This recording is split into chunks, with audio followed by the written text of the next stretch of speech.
Cette pleine lune en Sagittaire agit comme un révélateur. Elle révèle ce qui est au cœur de nos préoccupations, bien souvent en décalage avec ce que l'on nous montre et ce que l'on veut bien nous faire croire.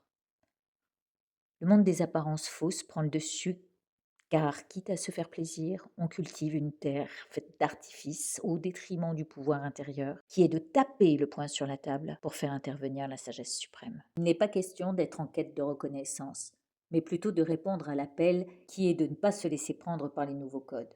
On infiltre dans ce genre de communication du tout et n'importe quoi, ne sachant plus qui suivre, plus qui croire, et cela demande même de revoir les anciens schémas pour suivre une aspiration intérieure, dénotant d'une vraie liberté spirituelle. Partant de cette révélation, on se rend bien compte que tous ces mensonges, ces images tronquées et refaites, nourrissent l'état dégénératif d'une société aveugle et empoisonnée par une mode qui pervertit l'être ordinaire aux prises de ses perturbations mentales. S'il ne se réveille pas, il devient l'objet de tous ses plaisirs.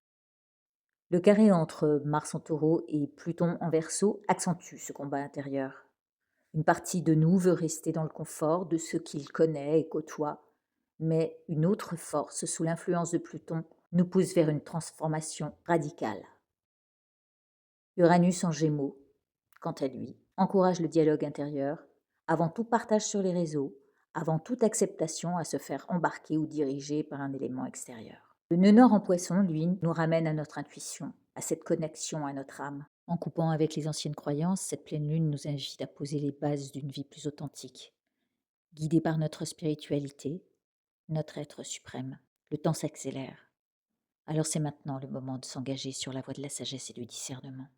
Se discipliner a des conséquences sur notre propre pouvoir.